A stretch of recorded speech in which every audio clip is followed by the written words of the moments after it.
On. We're on. I think we're going to try again. Here we We're go. still waiting for live video on Facebook, and it doesn't seem to want to come up.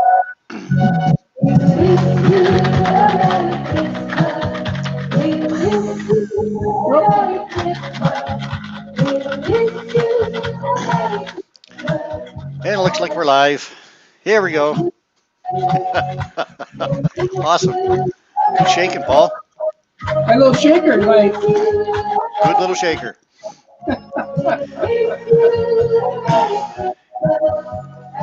Happy New Year.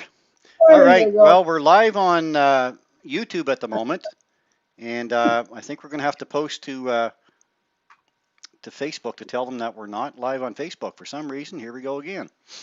Here we go again. So let me switch over to the page on Facebook. If we can just hang on a sec, folks, I'm going to give this a try here.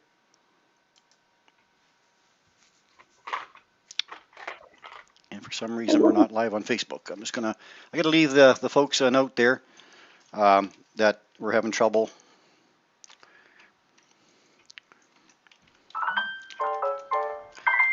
Trouble with Facebook Live. Please join us on YouTube. That should work. Yeah.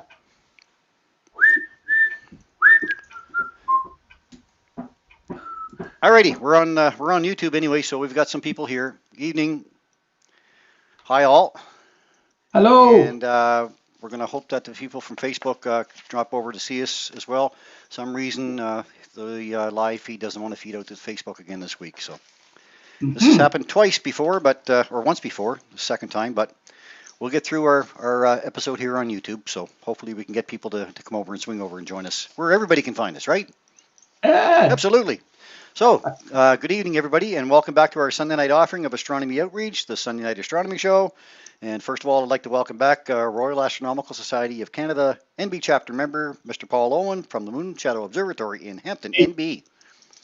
And RASC NB member Mike Powell from the PFO Observatory will not be joining us this evening. Mike has some work commitments. We're going to miss you, Mike, and we look forward to you joining us again next week. So, I'm sure he's probably tuning in.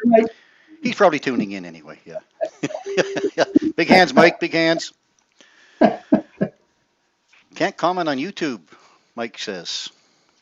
Oh, there are people commenting on YouTube though, Mike, so anyway, it's going to be one of those nights. Almost Friday the 13th was last week. Yeah, okay. All right. Well, tonight we've got another full show planned for you. We're going to start off with our What's New in Space segment again. And our regular Gearbox segment is going to be expanded once again to help you make decisions on what you might be considering for Christmas for that stargazer in your list. And once again, we'll take all your questions on telescopes and binoculars, stargazing, books, and more, and show you some of what we think are some of your more practical gifts for yourself and for others. And Paul's also going to be returning tonight with another one of Rosanna's fun facts segments. This one's about the Arecibo telescope, I believe. Yes. It's interesting news, sad news, but interesting news to pick up on for sure. And we're also going to have a lot of your wonderful photo submissions to share tonight. So sit back and enjoy. Remember, this is a live broadcast, family friendly as well. So if you happen to have any questions about the night sky, we're happy to try and answer them here for you. And so I guess we'll get started with a brief view of what's new in space this week. So again, hopefully the folks from Facebook are going to run over here and check us out. Testing 1, 2, 3. Robert, we see you. Maybe, something, it might be the lights, Paul. That might have been what the problem was tonight. Yeah, you're just so electrifying. That's it, yeah. Magnetic personality. Turn them right off. All right, let's see if I can get my screen sharing going on here. First of all, I guess, present now. Entire screen, we'll go with this one to share, and I'm gonna get rid of that address at the top. And let me get over to my other folder, my 5 monitors here. I think it's this one. And we want to go what's new in space. There we go. I think we're here. Okay. Let's see if I can bring this one up. We all good there? We are. Let's see if we can get it up on YouTube. I think I can Just wait for YouTube. It's usually about 8-second delay or so. There we go. Okay. Now I got to get my notes prepared. Uh-oh. Uh-oh. Don't you love a live show? Here we are. Okay, just got to get them in order. There we go. Okay. What's new in space? Well, SpaceX's Crew Dragon launched 4 astronauts to the space station in its first operational flight for NASA. On November the 15th, 2020, 4 astronauts launched from the historic launch pad 39A at Kennedy Space Center in Florida to reach the International Space Station. Well, they flew as part of Crew 1, the first operational mission for SpaceX's Crew Dragon capsule. The capsule, called Resilience, brought 3 NASA astronauts and 1 Japanese astronaut to the orbiting laboratory. And slide 2.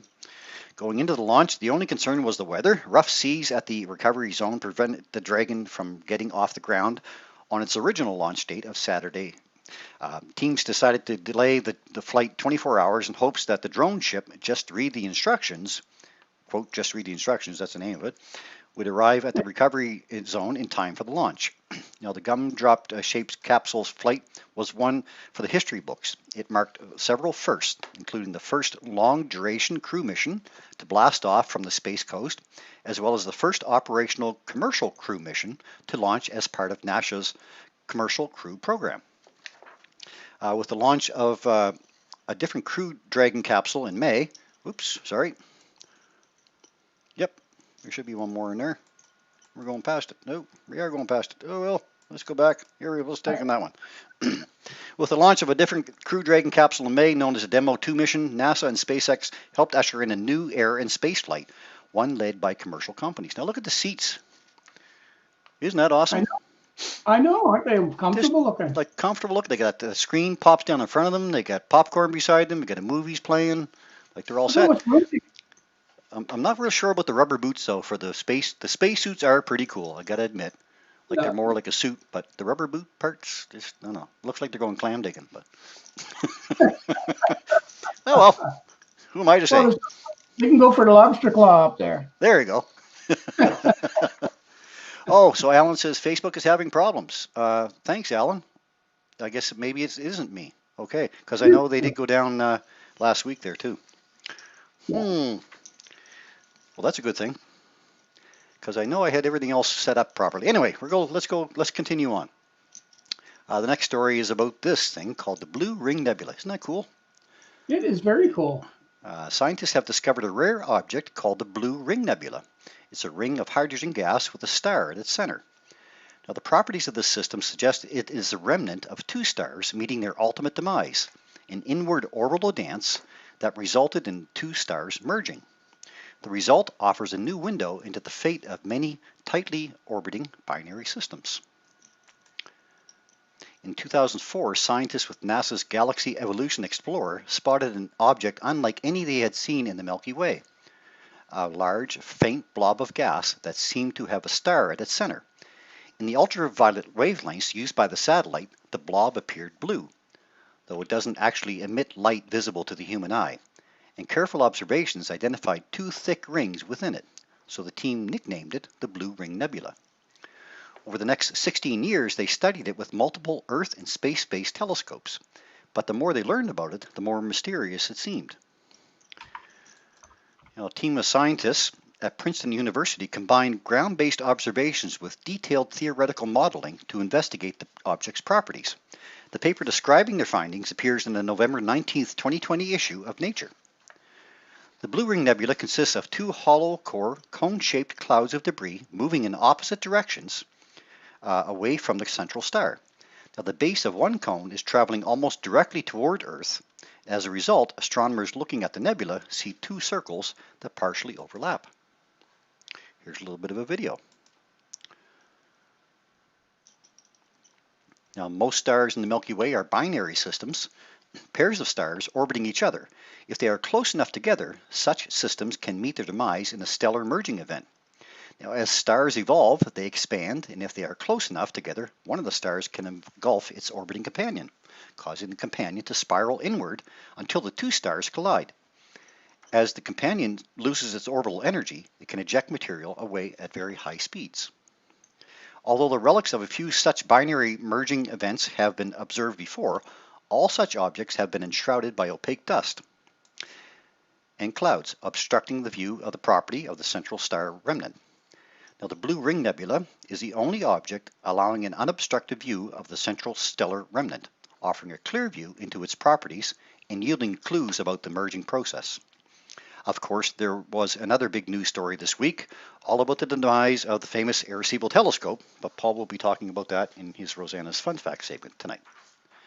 That's to follow. And finally, an Indonesian man turned an unusual bit of property damage into a fortune when he sold the meteorite that crashed through his roof for over $1 million. Wow. Wow. Joshua Hutagalung, Hutagalung, 33, said he was working outside his home in Sumatra when a meteorite crashed through the roof of his house and landed outside. Now, Hutagalung posted a video to Facebook showing the spot where the metallic object had crashed through his tin roof. The 4.5 pound chunk of carbonaceous chondrite, a rare variety of meteorite, no wonder because it's so hard to say, was valued at $1.8 million by experts and attracted the attention of U.S. expert Jared Collins, who purchased the meteorite and resold it to a fellow U.S. collector. Hutagalung did not disclose the amount that he was paid for the meteorite, but he did indicate that it was over $1 million. He said the money will allow his family to expand, and he also plans to donate some money towards the building of a local church. So congratulations, Mr. Nice. Hutagalung. Yeah, and a $1 million prize falling from the sky. So things can happen. You don't always have to buy a lottery ticket. See, you just have to wait for something to crash into your house. Yes. You probably have a better chance of that meteorite crashing into your house than you than would winning have. the lottery. Absolutely. So that's what is up in space this week. There. I got through it. You did. And, okay, let's say good evening to everybody. We got Robert, Trudy, Sighorn, Robert Gadet, Emma, Bruce Kasuji is in, R&L Fanning. Woo, found you guys, Lisa says. Hey, that's good, Lisa. And I may be dating myself, but Chris, maybe you need to adjust your antenna. Oh, well, maybe. Oh, well. Man, I know what'll fix that. Oh, yeah. Here, I'll take some Smarties. You want some? You got Smarties? Yeah, here. Oh, here. Oh, awesome. Oh, hey. Hey, awesome. Great stuff. Hey, thanks. I like it. Who says virtual can't work, huh? That's right. We can do anything. We can. Do anything. All right. Hey, David. Welcome. There you go. Our magic trick of the day. And Mike got through. Good going, Mike. I'm going to turn my monitor a little bit more so I can see the comments coming up here on YouTube. And we're going to start now, I guess, with Paul. Do you want to start off with an object that we're going to show off tonight? Sure. Actually, I'm also start off with well, first of all, we're continuing the Christmas theme, and so we're talking about nice, affordable gifts for Christmas that are astronomy related, or that could be astronomy related. If you find them someplace else, look at that—a nice NASA mug. Yeah, look, it has my name on it, spelled backwards. Yeah. What is your name backwards? Or Search. Anyway, so the first thing I want to talk about is Sky News magazine from Sky News Canada. And Sky News has been around for 25 years. It's the only Canadian astronomy magazine that's out there. It's packed full of absolutely wonderful articles each and every 2 months. There's some good folks up there putting this magazine together for us Canadians to enjoy, and they're all RASC, Royal Astronomical Society Canada members, And you can buy this magazine so inexpensively for yourself or for some others. I think it's what is it, Chris, for a subscription for a year? 20 It's yeah, it's about $28. I think it is now. Maybe less than that. $28. Maybe less than that. Okay, and I think it's a little less than that, and that gets you $27.95. bi-monthly magazines coming to your door. You can also, if you want to buy a subscription and then send it off to somebody as a gift, you can actually set it up in their name and have it go to them. Because a lot of people just love to get stuff in the mail that's not bills. And so a Sky News magazine from Rask, Canada is probably one of the best gifts that I can think that you can give somebody for Christmas. So that's my first one tonight. Absolutely. Great gift. Always nice to get something in the mail that isn't a bill. That's the way I look at it. Like, oh, wow, this is not a bill. Perfect. Yeah. Yep. Great gift. I'm trying to get into astrophotography, then every time you turn a page, it's a bill. I want that. True. I want that. True. Yeah, so maybe you shouldn't be recommending that magazine, Paul. Oops, sorry. Oops. Okay. All right. Look Well, behind us. I'm going to talk about something different tonight. It's going to be, well, I was trying to comment on YouTube, but I'm not going to comment. I'll let Paul do the commenting while I'm doing the talking. How's that? Yeah, you go All ahead right. and do your thing. Give me a second. I'm going to go grab it. Dee-doo-doo-doo-doo-doo-doo-doo. Talk amongst yourselves there for a second. Okay, here we go. Oh, okay. Well, hey, Paul, how you doing? Hey, I'm yeah. doing good. I'm doing great. So I'm back. had quite a day there today. Oh, you're back already? Yeah. Oh, yeah. Okay. Okay, Paul. I can't leave you in front of the mic too long. The show will just go to hell. All right. These guys are what I wanted to show. Now, how can I get this so people can see me? Do your Vanna thing. There. Okay. Yeah. I'll do my Vanna thing. I'll sit down in the chair back here. Like this. Yeah. So what we have here is a waterproof tool case. Tool case. Slash astronomy equipment case. Slash cheaper astronomy equipment case. Why? Because it has it's a waterproof case, which has a little seal on the bottom here too. And when you open it up, it has pluck foam. Not only a nice padded space there in case anything falls, but it also has pluck foam. All those little, it's almost like bubble wrap. Eh? It's so much fun to punch the pieces out, and I sometimes I'll just take them apart and punch the pieces out and then put them back in because I didn't want to use it away, but I just wanted to punch the pieces out. So I think you just buy it for the foam. You don't really use it. Well, yeah, it is kind of nice. Good. And the bottom piece actually has that's actually pluck foam too. Oh, there's 2 layers of pluck foam in this one. Anyway, okay. So it does have the ability to be able to store eyepieces and accessories. Like, you pay a lot of money for your accessories, so it's good to have a decent case that protects them because you travel with them like I do.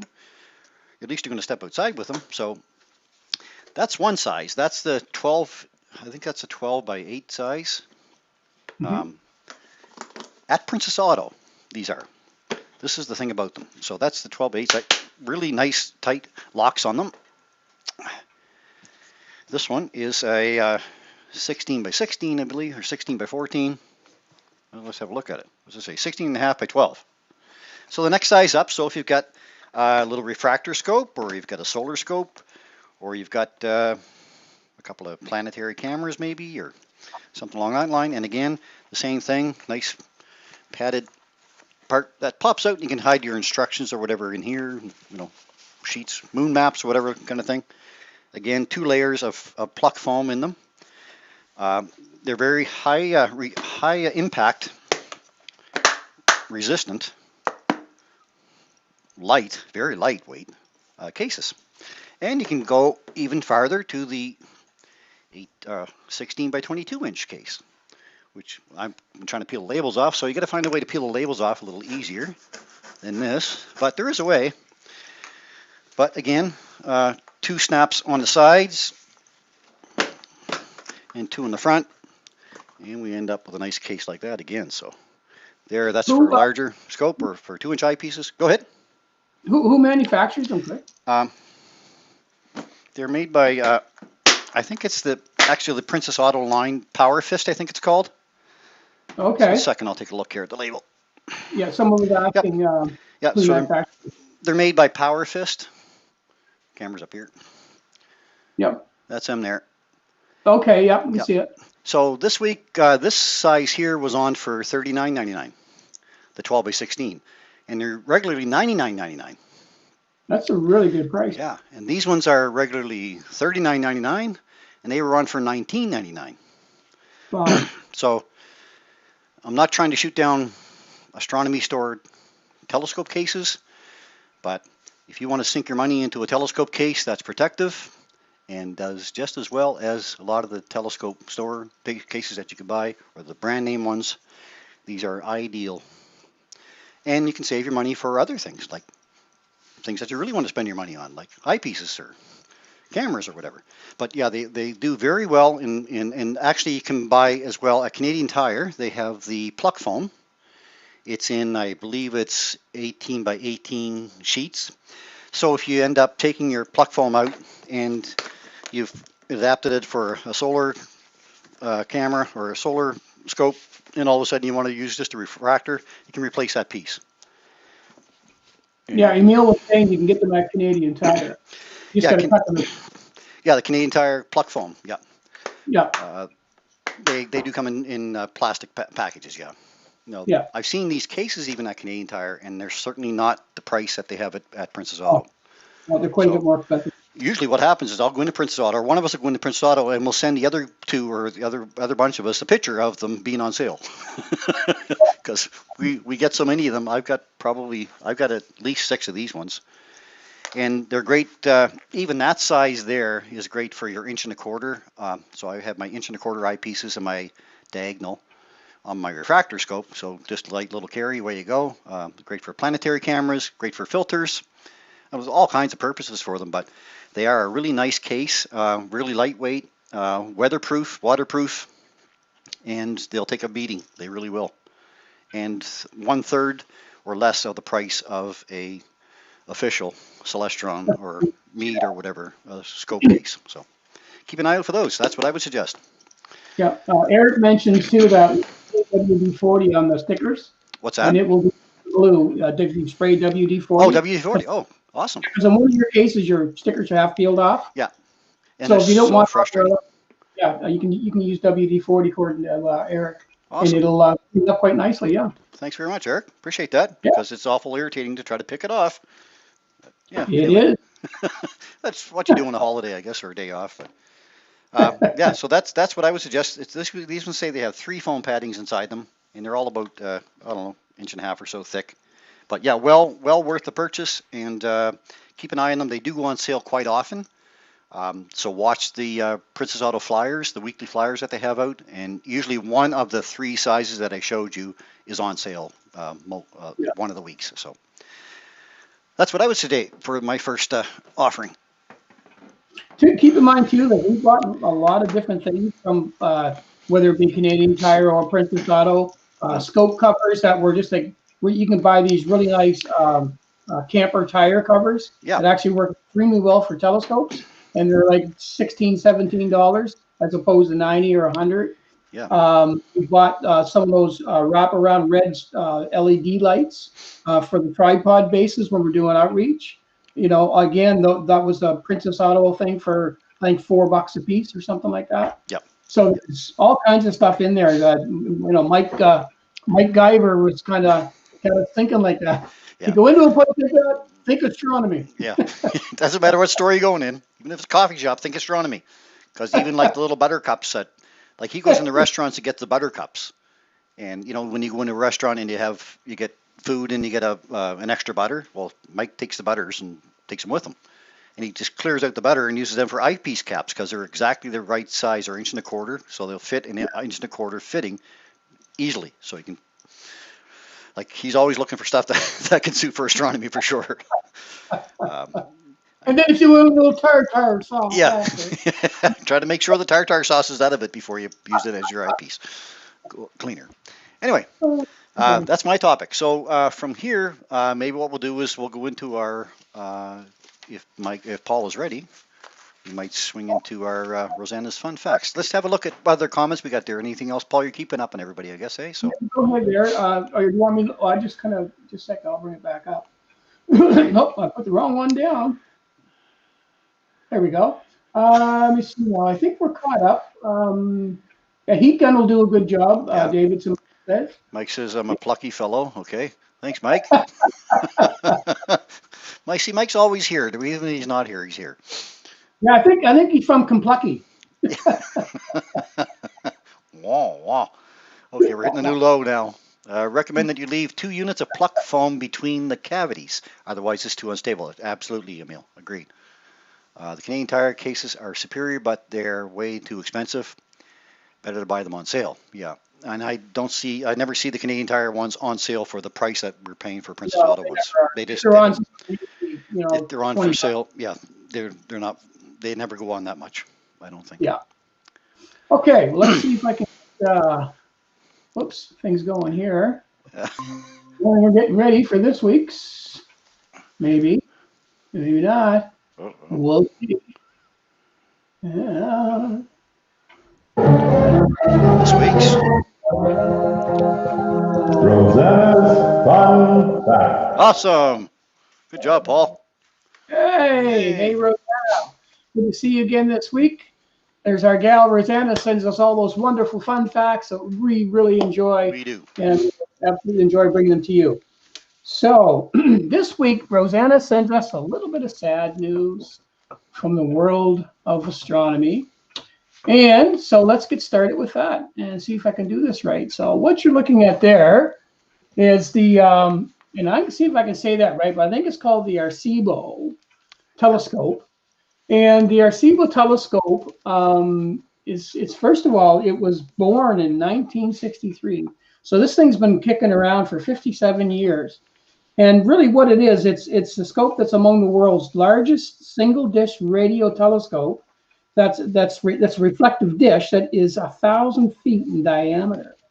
And it's 167 feet deep, and it covers an area of about 20 acres. So this thing is absolutely huge.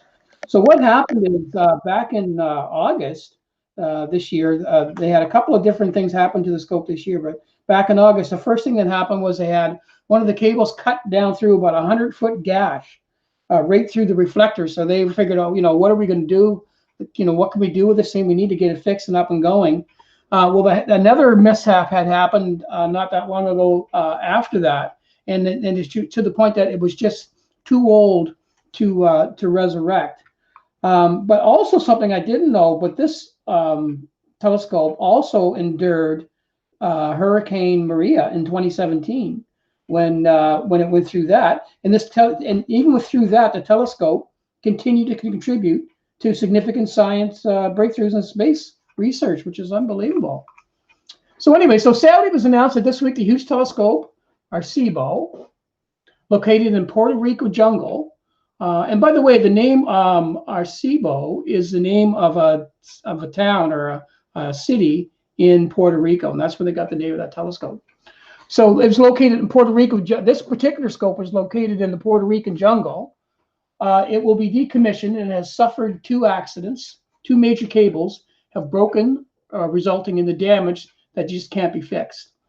So the observatory's vast reflector dish and an 1,816-ton structure hanging 137 meters above it, situated in the human forests of Arecibo in Puerto Rico, have been used by scientists and astronomers around the world for decades to analyze distant planets, find potentially hazardous asteroids, and hunt for signatures of extraterrestrial life. So it is this telescope that was instrumental in discovering asteroid Bennu, by the way, which we just talked about a few weeks ago. And of course, that was the asteroid that NASA landed OSIRIS-REx on, and took some space dust and debris from the surface of that asteroid. And we won't retrieve that dirt until September 2023. But anyway, this telescope was all part and parcel of that. Now, here's some extra interesting things about this telescope that I didn't know, and not because I don't watch TV a lot, but I haven't watched these movies. But you may remember this. So this telescope, Arecibo, was also featured in 2 movies. James Bond, The Golden Eye, and Contact, starring Jodie Foster. And Golden Eye was the first James Bond film to use the CGI computer-generated images. And the hand-to-hand fight between Bond and Trevelyan on the huge antenna was acted out before on a green screen, with the details of the scope digitally added later, which was kind of cool. I did not know this. Now, can I go with? Oh, I got to shrink it down again if I can move forward. I did not know that. I did not know that. So this 305-meter scope was the world's largest single aperture telescope until 2016, when the 500-meter scope FAST in China was completed. FAST has rediscovered 93 pulsars since beginning operations in September 2016. So bigger and better always seems to be on the horizon, but it's sad to see an old scope go. And so it's really sad to see our friend get out of there. The scope that we liked for 57 years. Anyway, that's this week's.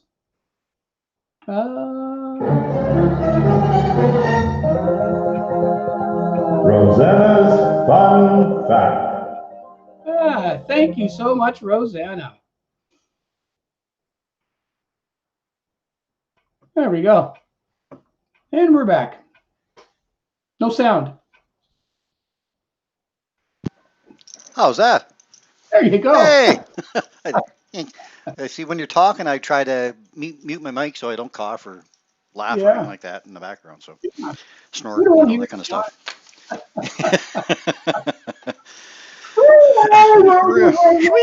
Swing better, swing. Okay. Let's go from there to well, we got a what's up. I got a what's up this week talk, but maybe we'll go from there to our next suggestions. How's that? That's a good idea. We'll do that, and then we'll do some photo submissions right after that. So how about you, Polly? Bring up your next suggestion. Okay. Yes, I do have a suggestion. And this suggestion is very affordable for those people who want to take their first leap into taking pictures of the night sky with their DSLR camera. And of course, they have a lens, and that's what they've been using for a long time. But now they want to stick it on a telescope. And to make that happen, it's a very, very inexpensive thing, because all you have to do to make your camera fit onto your telescope is to buy 2 things. And they are very, very inexpensive. I priced them today, actually. The first thing you're going to need is what they call a T-ring. Let's take it off. I'll show you that, which is one of these things right here. And what a T-ring is just a little coupler, which is made exactly the same as the lens that would fit in your camera on the back end of it. And on the face of it, on the front, there's some threads in the front, so that you can screw on a device like this that'll screw onto the front of it, so you can put it into your telescope. So the only thing that you have to buy in terms of proprietary is the T-mount. The T-mount has to match your camera. So this one here is, you can see it there, but that one says Canon on it, so it's for a Canon camera. And how it works is you just take the front of your cap off your camera, and you just take your little T adapter on. There we go, and that just pops into place. So now you got that done. Now to buy one of these T adapters, they go anywhere from usually $19 to $25. So there's $19 to $25. The only other thing you're going to need from there is your nose piece, or they call it a photo adapter. And that's this little guy right here. and you can get them in 1.25 inches. So if your telescope takes 1.25 inch eyepieces, you can slip in your camera into that 1.25 inch device. Or if your telescope takes, okay, if your telescope takes 2-inch eyepieces, then you can pop the 2-inch one in there.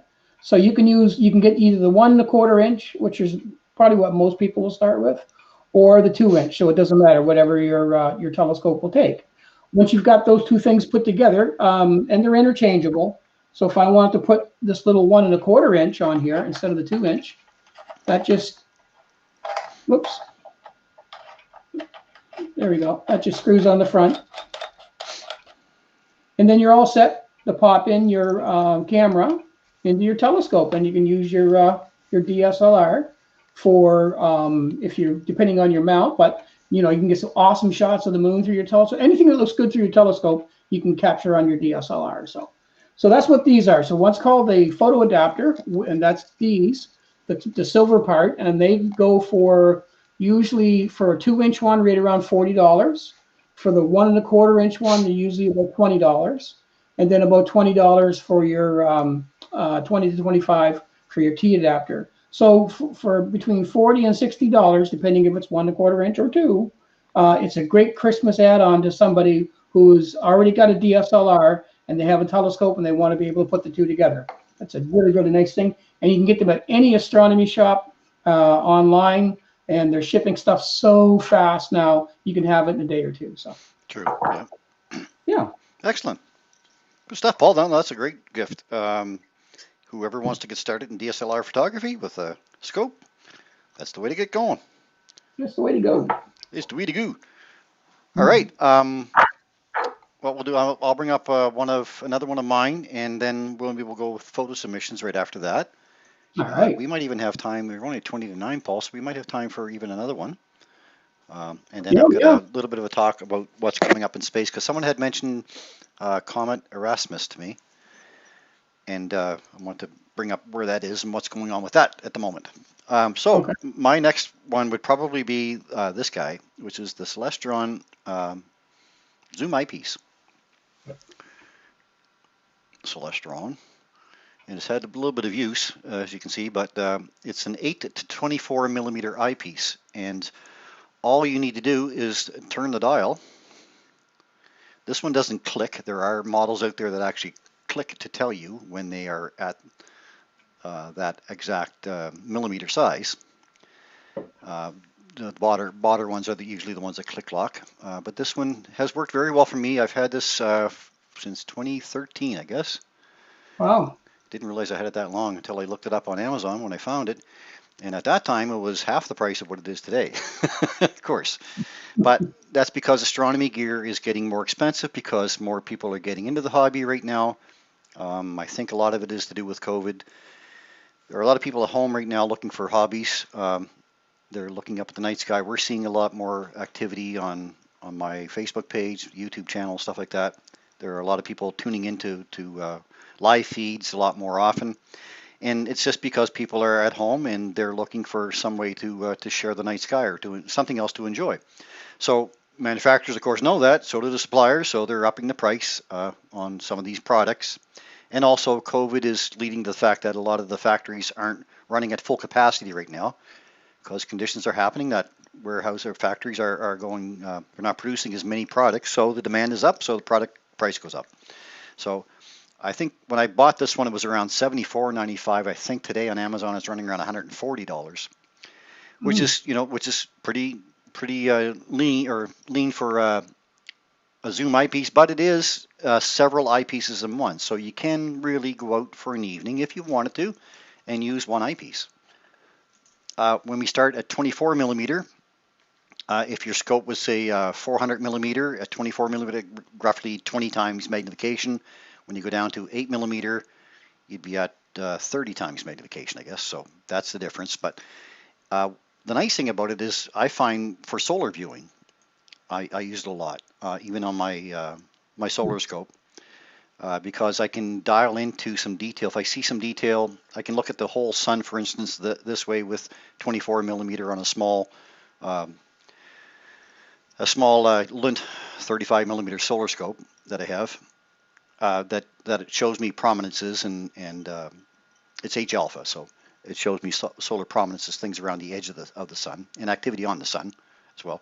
But 24 millimeter will allow me to see the whole sun, and then if I see a particular part that I want to take a look at, I can just dial it in without having to change out eyepieces and sometimes refocus. And sometimes it just upsets the apple cart too, because the scope's moving around a lot more. But this way you can just adjust it very finely. So I do find that they work well, and you don't have to go with Celestron necessarily. You can look around eBay and Amazon. There are other names too, other manufacturers that produce these as well. So they are a very suitable eyepiece if you only want to bring one eyepiece with you. And occasionally you do.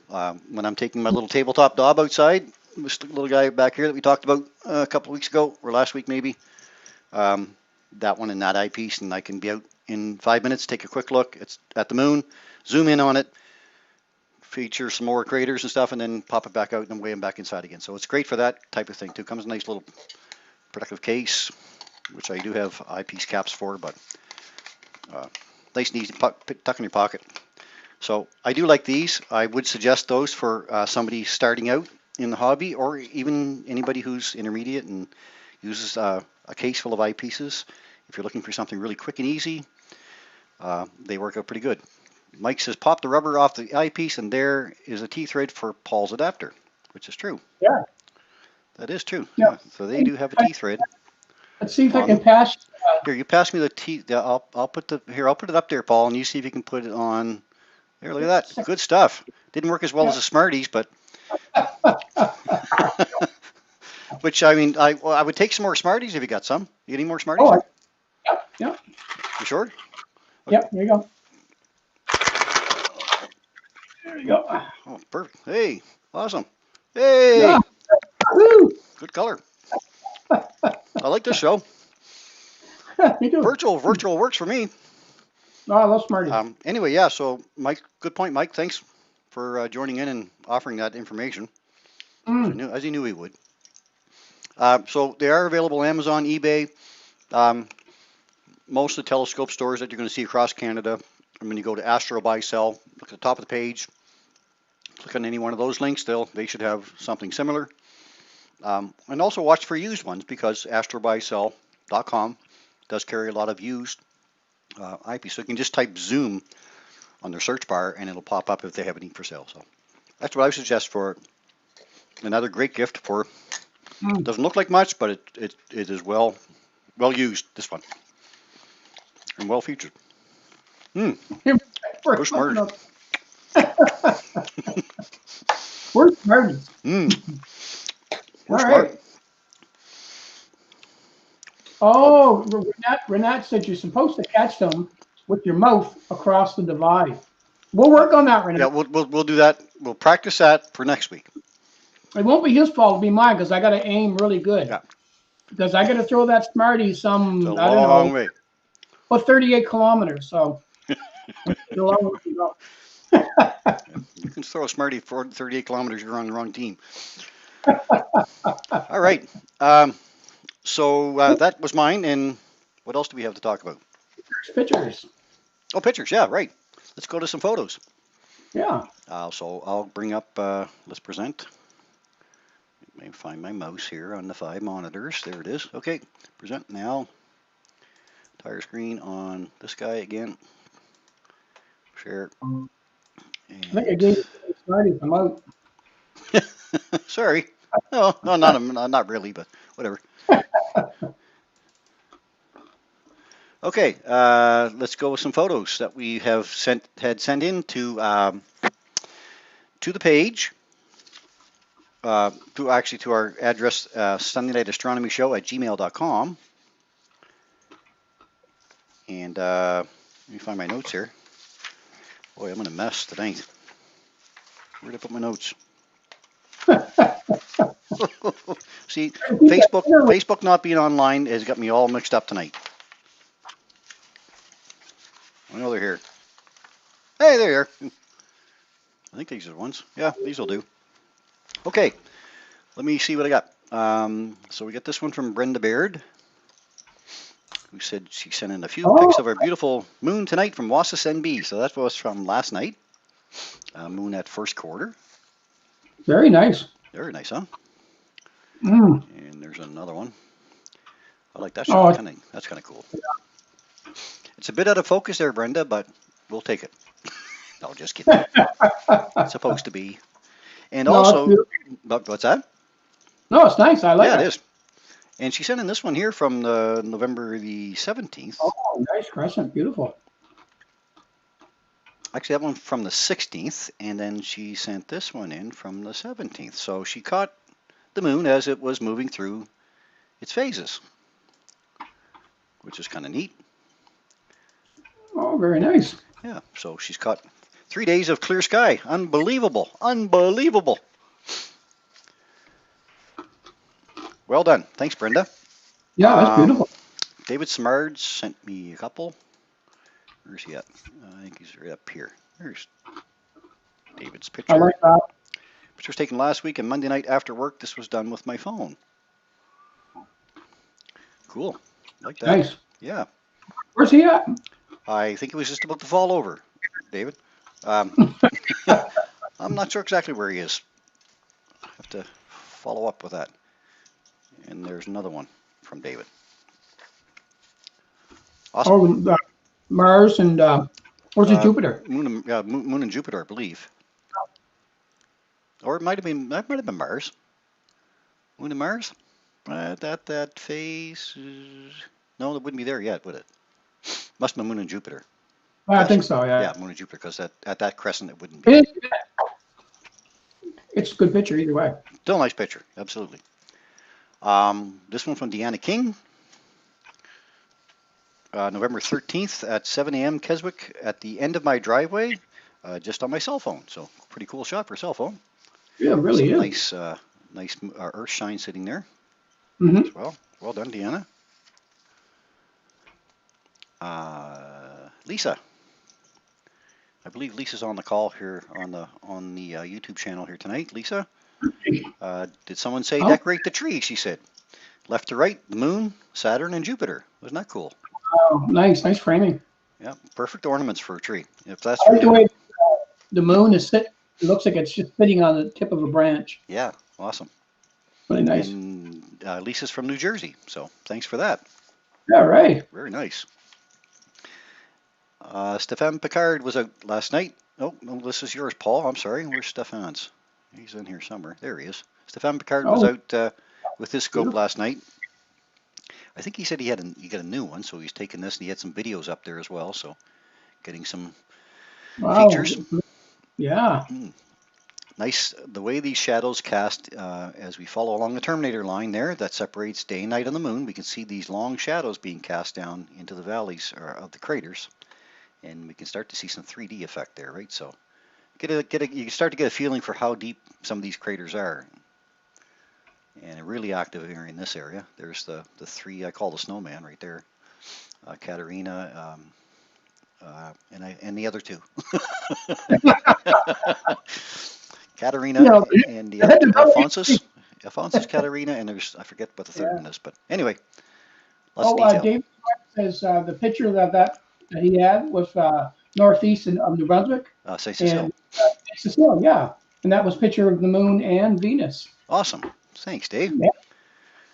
And thanks for being on here to help us out. Appreciate that. Yeah, absolutely. All right, and we got Mr. Paul Owens snapped this shot last night. Yeah. The 49% illuminated moon. Awesome, Paul. Nice detail there. So tell us about that shot. How'd you get that? Just went outside and pointed, pushed a button. No, just kidding. Yeah. Actually, what that was I took that through my telescope, and for the first time, I shot the moon with a hydrogen alpha filter on, and I was really pleased with how much that controls the bright areas, and it really allows you to bring out more detail. I just found I could get a lot more surface detail. That was only probably, I don't know, maybe 20-second video. So it wasn't a very fast frame rate. So it's not a lot of stack there, but I just really I'm just pleased the way that turned out. It turned out kind of awesome. you never saw before. Yeah. It just looks real. It looks like it almost looks like it's real. It's almost real. You can see the man in the moon too when you pull it back a little bit. Yeah, he's here somewhere. I don't know. I can't really make him out. Yeah, I see his face. Yeah, right where the two eyes, the There. nose, and the mouth. Yeah. Yeah. Nose and mouth. I- Yeah. that- Yeah. 2 eyes and nose and mouth. Yeah. Whatever. Yeah. Yeah. Okay. Saying, woo! Yeah. We'll Anyway, we'll wait till he's full, and I'll show you the dinosaur, Tyrannosaurus Rex. He's the cool guy, T-Rex. oh yes, indeed. Yeah, awesome shot there. Really nice of Sea of Serenity, Sea of Tranquility, and Sea of Fertility there all lined up. The Sea of Crises here at the edge, which is about the same size as New Brunswick, about 550 kilometers in diameter. These large lunar maria, which is the locations where huge asteroids impacted the moon in its early days, broke through the moon's thin crust and brought lava up to the surface. That lava cooled and darkened over millions of years and formed these large dark volcanic plains. So. Am I the only guy that can see that bear on that Sea of Crises? Well, you're gonna have to bring the picture up yourself and then share your page and show us where you see the bear. I can't believe you can't see that. I can't see the bear. No, I've never been able to see the bear. Unbelievable. Yeah. Yeah, okay. I know. That's unbelievable. But oh well. Every time I look at it, that's the only feature I can see really? In the moon. That's the way it usually is. Once you see something on there, that's the only like. There's a snowman. Like I see the snowman. See right here, he's a kind of a snowman, kind of falling over. Oh, yeah. Right, yeah, 3. Oh. You see the lunar S right above the snowman? Lunar S right above the snowman. It should be right along here, shouldn't it? Go to the little tiny crater above it and go a little higher than that. Here. Right there. Looks like the letter S. You think so? You don't see that either. Right there, like that S. No, but you got to see it. You got to see it back a little bit. Okay. That's the whole. Yeah, that kind of creates a. No. When the Terminator's a little closer up, it's okay. just the letter S. Yeah. Okay, take your word for that. Anyway, that's not a bear, but a croaking bullfrog. Trudy says, "Good for you, Trudy." Knee deep. All right, so let's skip out of the photos. That's our photos for this week. And I did want to mention this, so I'm going to bring up one last one, which was, let me get us out to the end here. Oh, here's the last photo. Here it is. Okay, so this is our Shoot the Moon contest. And because we're talking about photos, I did want to mention the fact that we are offering a contest right at the moment called Shoot the Moon. And what we do about it is I ask you to go outside and capture a photo of the moon and send it in to me to be entered. And the photos are not judged at all, so any new photo of the moon can be entered. I don't want a photo from last month's full moon. I'd like a photo from this month's full moon. And the contest doesn't close until December the 7th, so you have lots of time to capture a photo. It's midnight on December the 7th, which means that's when the moon, I think, is up after midnight the following day, so that's why I called that as the final day. But we still got at least another week, almost 2, I guess, before the contest closes. So any photo is available to be submitted, even if it's a sketch. That's fine too. The prizes are a bit unique this time around, though, due to COVID. I've run this contest a number of times this year, and they were more of a physical prize, but these are kind of a virtual prize. I guess, well, the first 2 are really Sky News. Paul mentioned the Sky News magazine.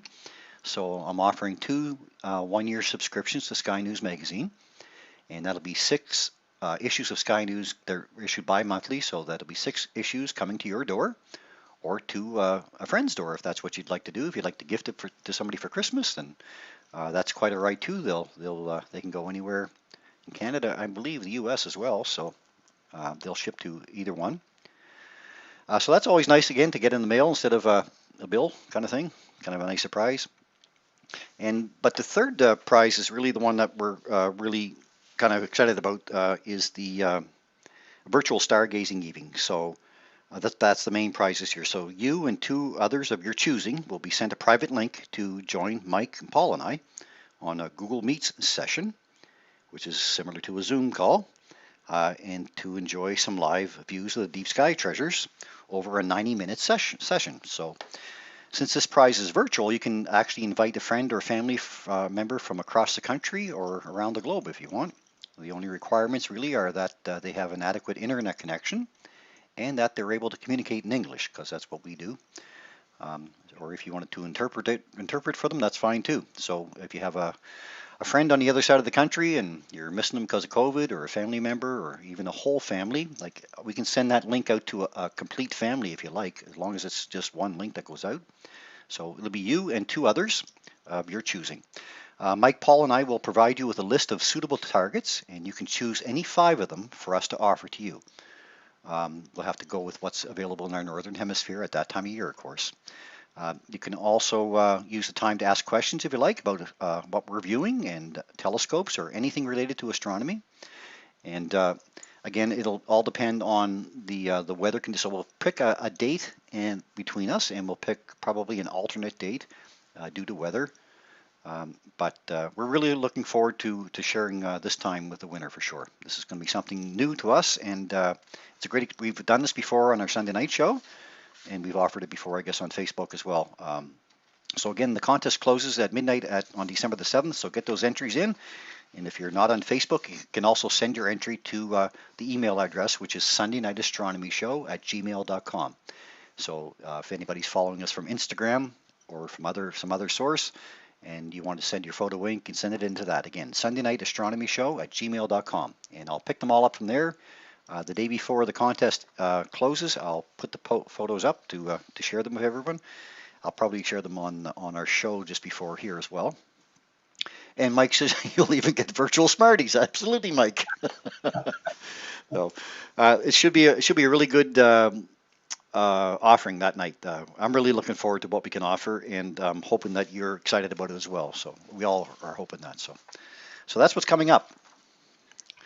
So December the 7th, lots of time yet to get a photo in. Doesn't matter if it's a day or nighttime photo of the moon, just send me a shot. And I'll stop presenting. Alrighty. So I think we're pretty much there. We're at 9 o'clock. Let me take, but I think I'm going to take a quick couple of minutes just to mention a couple of things on Stellarium, if I can. If I can find my notes again. There we are. Okay. Can I do that? Or we got time for that? Yes. Okay. If people want to hang on, I'll bring up Stellarium, because there are a few things that are happening right now in our sky that I did want to talk about. And sometimes I'll do this talk through the week, but since we're on YouTube, I might do it right here instead. So we'll share my screen again. And I want to bring over my, there, let's zoom out of that one. So first of all, I want to mention Comet. That is now in our morning, so everybody see that, I hope? You see that, Paul? Yes. Okay, good. So we're talking about Comet C2020 S3 Erasmus. And that's a big name, I know, but it is a periodic comet that I believe comes into our solar system every 500 years, I believe it is. Anyway, it's available in the morning sky, but it's only right now at a magnitude of 7.3. So here it pops up here. Looking southeast from St. John. This is set up for St. John. I'm going to take off some of these markings here. And we can see that it's just up near Virgo at 5:18 in the morning. So if we spin ahead here a little bit in time, we're going to see that it does kind of hover the horizon pretty close. And we're not going to get much past 6:30 before we get sunlight. So it's a visible comet with binoculars probably at 7.3 magnitude. It hasn't gone inside the orbit of Mercury yet, so it hasn't orbited the sun yet. So it's expected to go up to about a magnitude 5, which is roughly, I guess, maybe a little better than, or roughly right around where the comet this summer was. I can't think of the name of it right now. Isn't that awful? Neowise. Neowise, thank you. Yes, right around that. But this one is in the morning sky, and it's going to be. I mean, it's heading towards the sun, so it is up before the sun. So it might be possible to pick it up with binoculars. At 7.3 magnitude, it's tough, but you might get it if you know exactly where to look. And right now we're looking just off of Virgo. So if we followed from the 2 stars in Virgo, Spike especially, follow straight down, you'd find it there. About the same distance between the 2 stars that make up Virgo, the base of Virgo, I guess.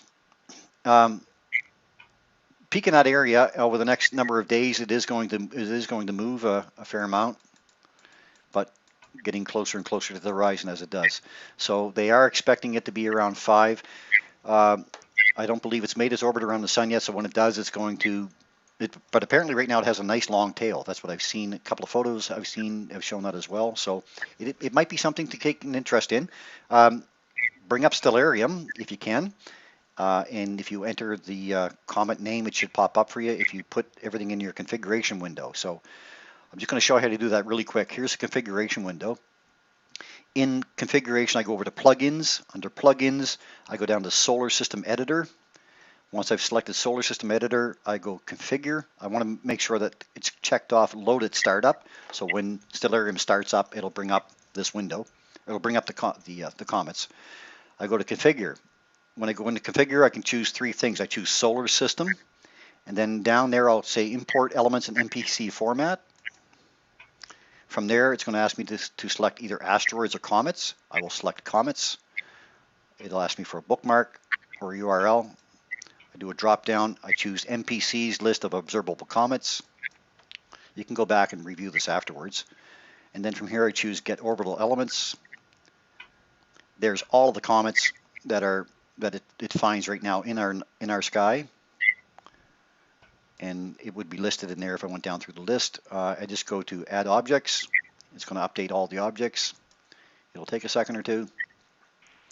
And now all the comets that were in that list are now imported in the program. And where'd the program go? It just, boom, it didn't like that, did it? No. Not at all. Well, let me see if I can open it again. Hang on a second. Oh, you know what it is? The Smarties. There. That's what it is. What was it? Was it Emma? I didn't have enough Smarties. You said the Smarties are doing it for you. That was just a picture. Hold on. I'll get back to it. Believe me.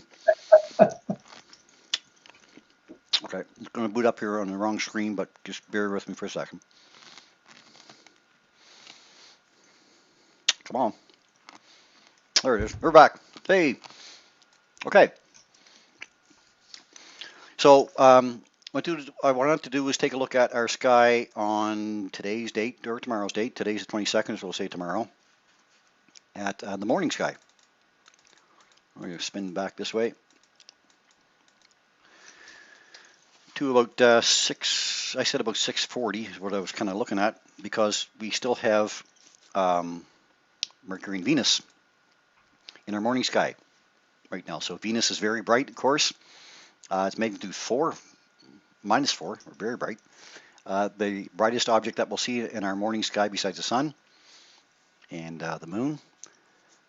Sun, moon, and then Venus as far as brightness goes. So we have Venus and Mercury both available right now, probably just until the end of the week or so, as we see at that time Mercury starting to slip below the horizon.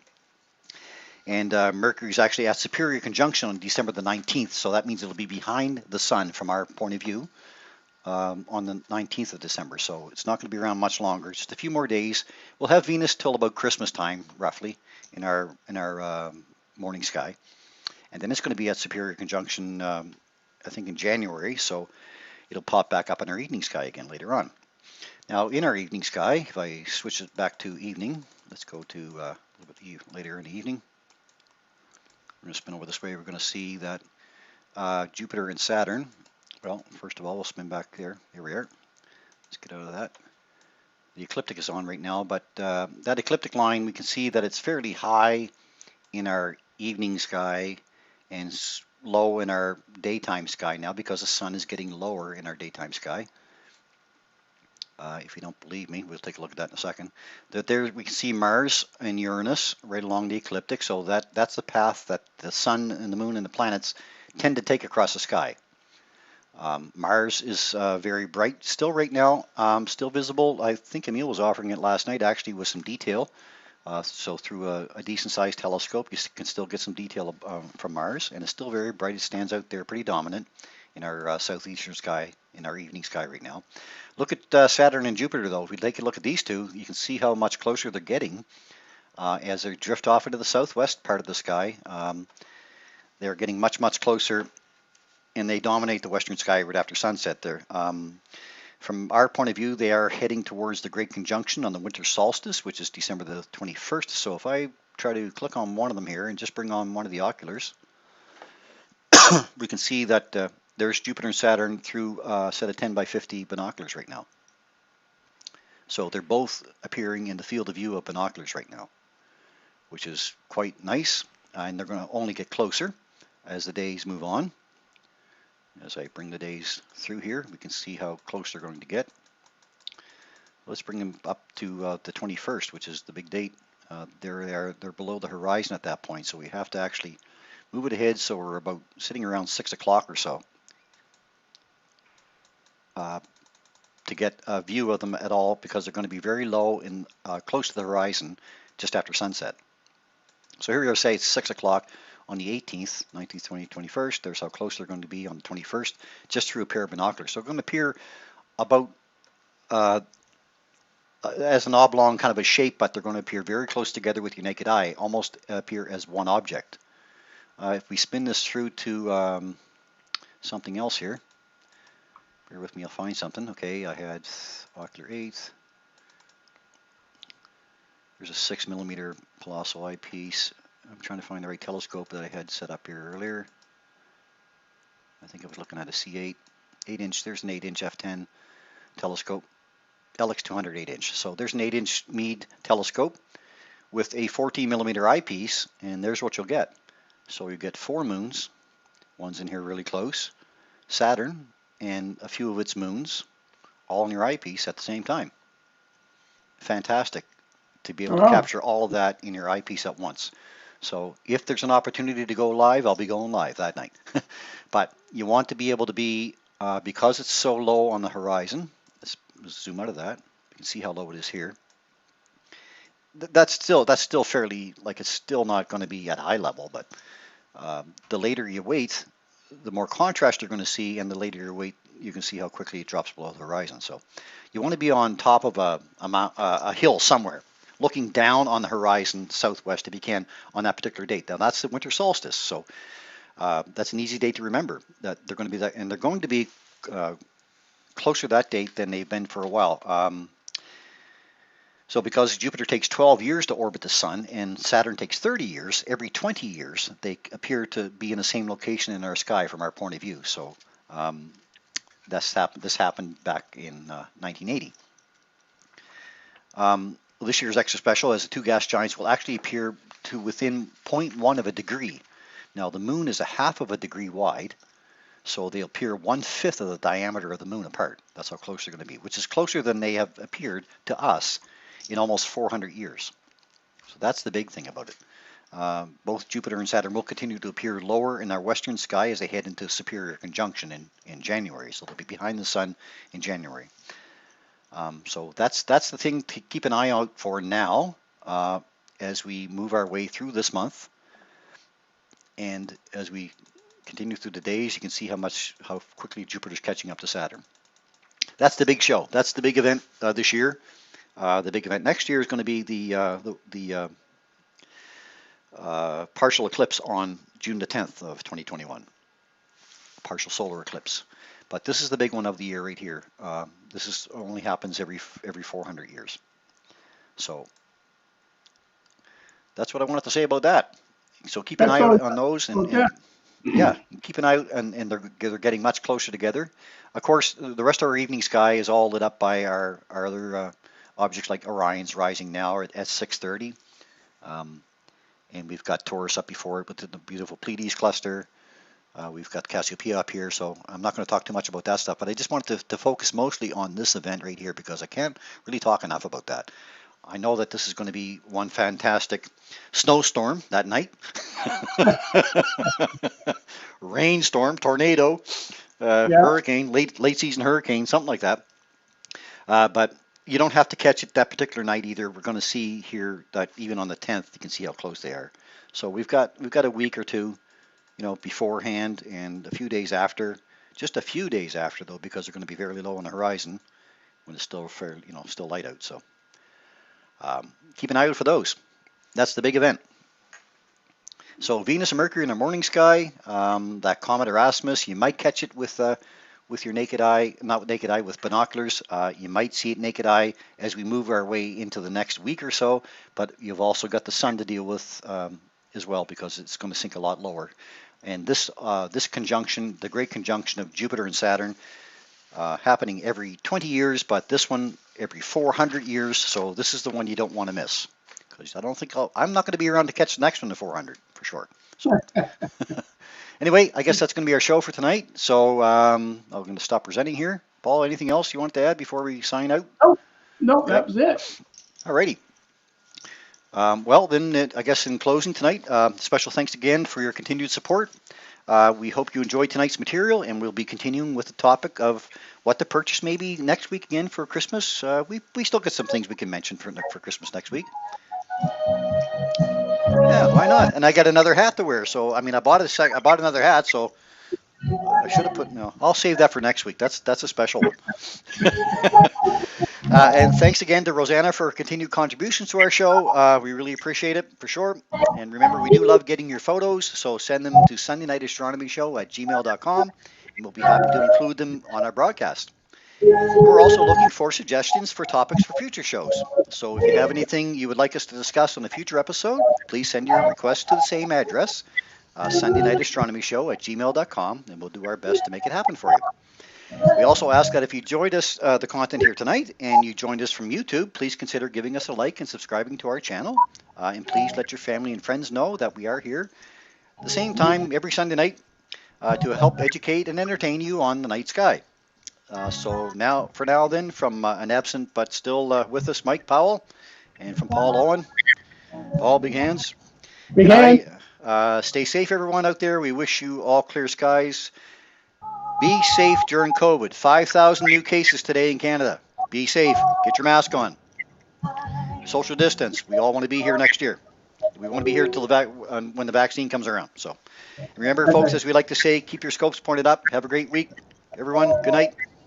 See you next week. See you next week.